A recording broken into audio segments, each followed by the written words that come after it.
May binebenta nga pala akong Peking duck dito guys. Ito.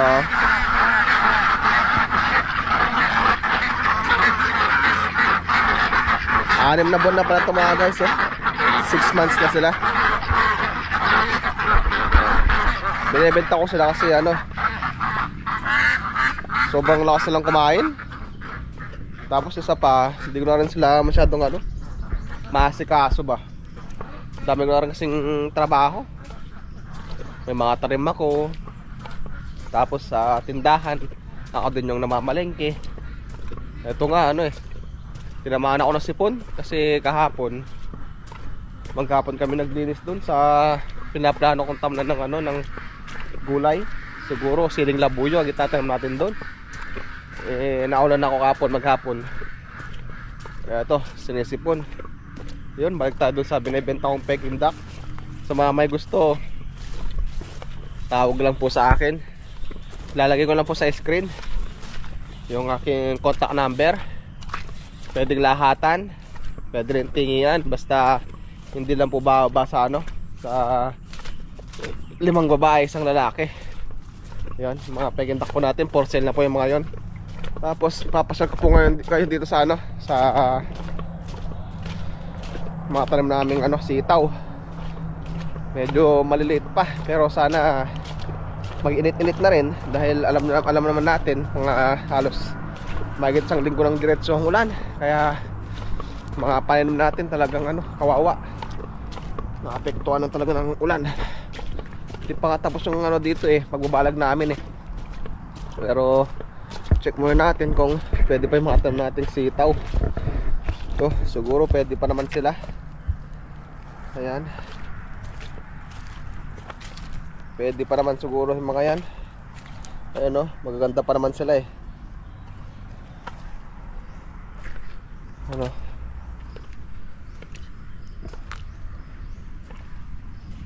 nakatayo pa naman sila kahit na malalakas ang ulan. Tuloy-tuloy ang ulan na sa nagdaang araw. Nakatayo pa rin naman sila. Ayan, nakapagsimula na kaming balag dito. Actually yan po, nakapagsimula kaming magbalag dyan. Kaya lang, sobrang lakas talaga ng ulan nung karang araw. Kaya ibang bagay na muna ang ginawa namin. Naglinis na muna kami doon. Ayan o, ayan, pwede pa naman sila. Kung papakinabangan pa natin, hindi sila totally namatay. Medyo bumagal lang paglaki nila. Kaya lang, pwede pa rin. Importante, pwede pa rin sila. Yan, papasal tayo ngayon dun sa ano, banda doon sa mga kawakawayan. Baka merong tumubo ng mga ano, mga kabuti. O tara, lakad tayo dito. Nagbota tayo guys, baka ano kasi, baka biglang meron tayong mapakang cobra. Ayan o, bota o. Yan, sayang pa yung mga bote namin dito. Hindi ko pala naiuwi itong mga bote namin pinaginaman dati oh. Ayan o, halos 2 buwan na dito. Kaya pala nagkukulang yung mga bote namin red sa tindahan. O tara, dito tayo sa may kawakawayan. Mabakasali lang naman tayo na meron tayong makuhang kabuti.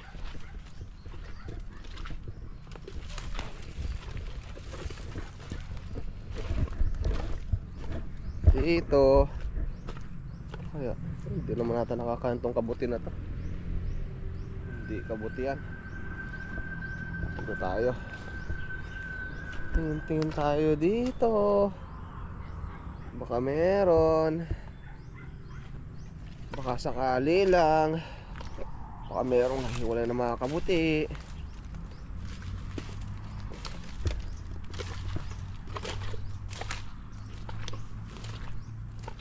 Kung wala yata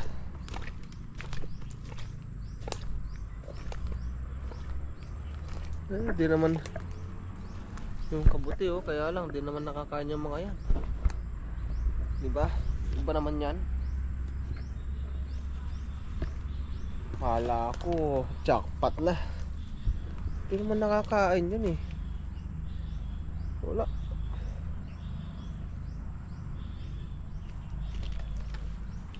Dahil pa natin kawayan dito guys oh.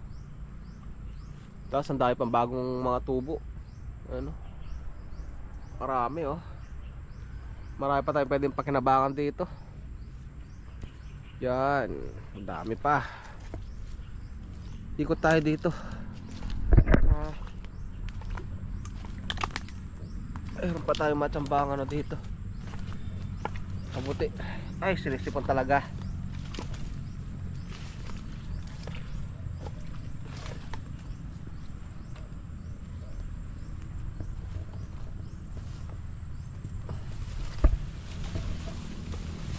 Ito yung mga pinagputol namin dati guys. Kaya na, hindi pa masyado nalinis ang banda dito. Kaya ganyan na nangyari. Pakasukal oh.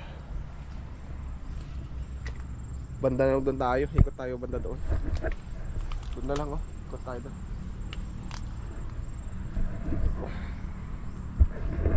Ito kaya sa ilalim. Wala kaya dito. Oops. Talaga.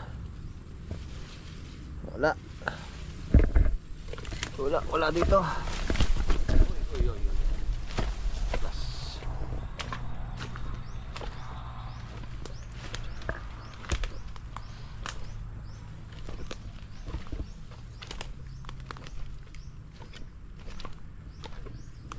Mukhang wala tayong makukuha ang kabuti dito guys ah.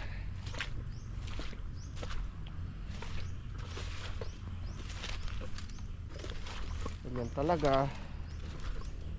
At least tinignan natin tinasayang. Kung meron mang nauna, at least napagnabangan na. Hindi sila nasira. Yun lang naman ang isang importante eh. Parang meron dun ah. Yung nakikita ko dun. Parang original na kabuti yun. Ay, oo nga. Ayun oh. Kabuti nga, kaya lang isa naman guys.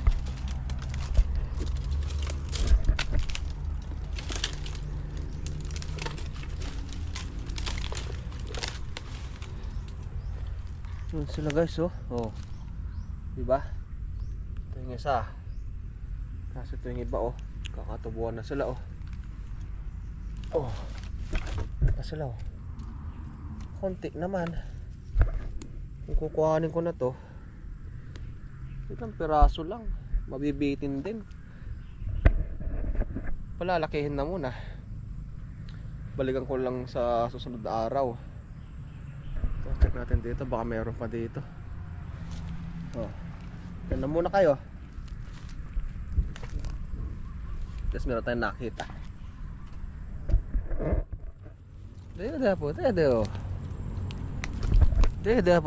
Titigil lang po ng kabuti. Baka mayroon pong pwedeng pakinabangan. Bigiraan po. Nakatakot din dito. Baka mayroong bigla ubas na ahas. Buti lang may bota tayo. Kung sakalang mayroong lobas, meron tayong protection. Wala nang kabuti dito.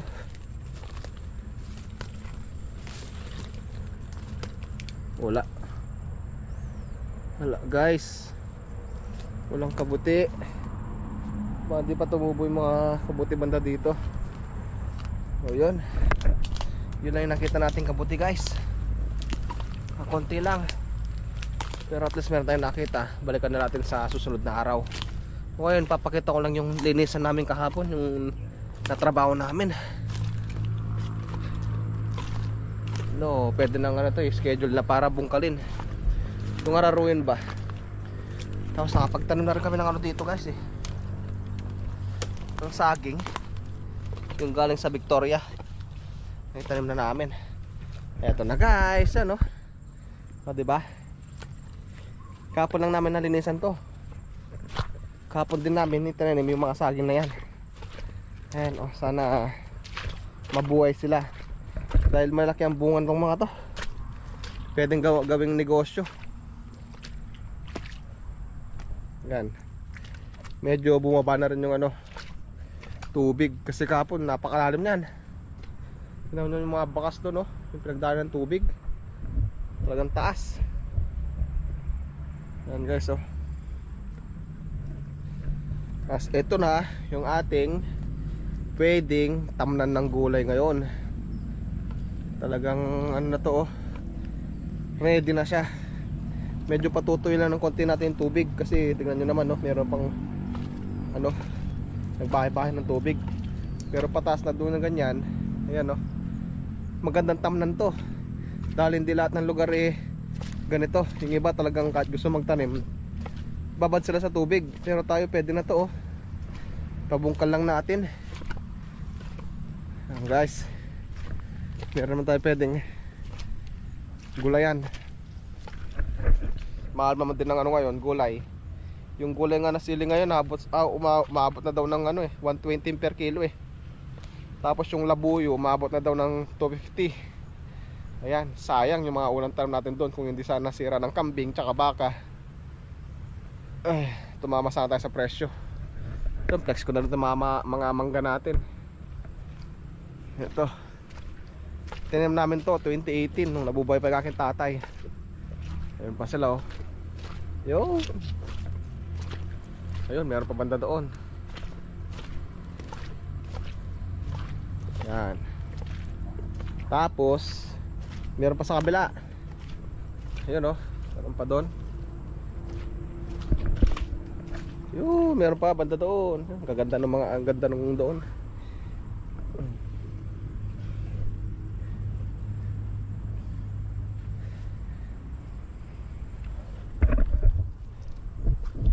Dati nung nabuhay pa yung aking tatay, aming tatay, napakalinis talaga nito, itong lugar dito. Napakasipag maglinis. Dahil wala na siya, medyo napabayaan na. Ito guys, yung sinasabi ko talaga pwedeng tamnan. Ano, walang kabaha ito. Yun na, oh.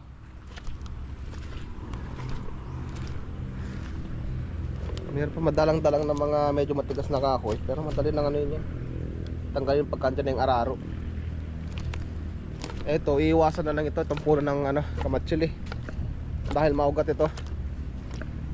Dito, mula dito hanggang dito, iiwasan naman ng kasarol yan. Iwasan niya yan. So dito siya mag-araro banda doon. Yan guys, oh, maluwang din, di ba? Marami na to pagka talagang natamnan ito. Talaga sulit na rin to, ah. Ano? So, ang ganda doon, di ba? Maluwag na din. Ito yung mga natanggal naming dito guys, oh. Yung mga dating puno nito dito. Pakarami. Ayan. Yan.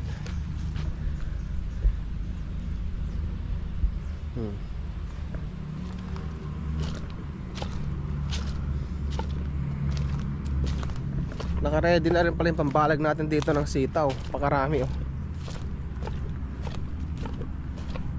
Napakaganda talaga pagka meron ka sariling mga bayog tsaka kawayan. Hanggang so naka-ready na sila, oh. Diba? Ito yung mga sanga-sanga ng bayog, mga mapapayat. Yeah.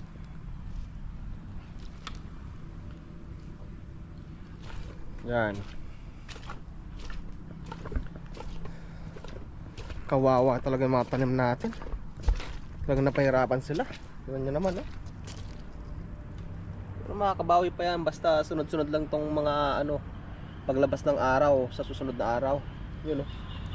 Araw, susunod na araw. Ayos yun, ah.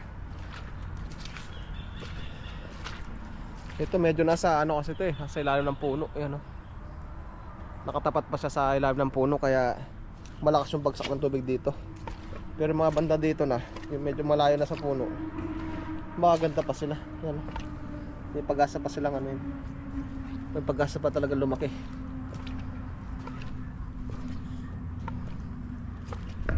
So yun lang guys, yun lang naman ang ating video for today. Pinasya ko lang kayo dito sa aking munting taniman. Yung mga plano.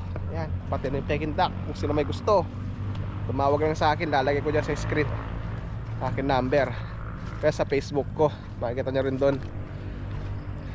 Message nyo lang ako, PM nyo ako. Yan. Sana ito mga panim natin makahabol pa rin sa magandang presyo para makabawi tayo. Kailangan na natin ng extra income. Yan, tara. Uwi na ako guys, kasi baka biglang umulan ulit. Alam nyo naman, medyo sinisipon pa ako at tinamaan na ako kahapon.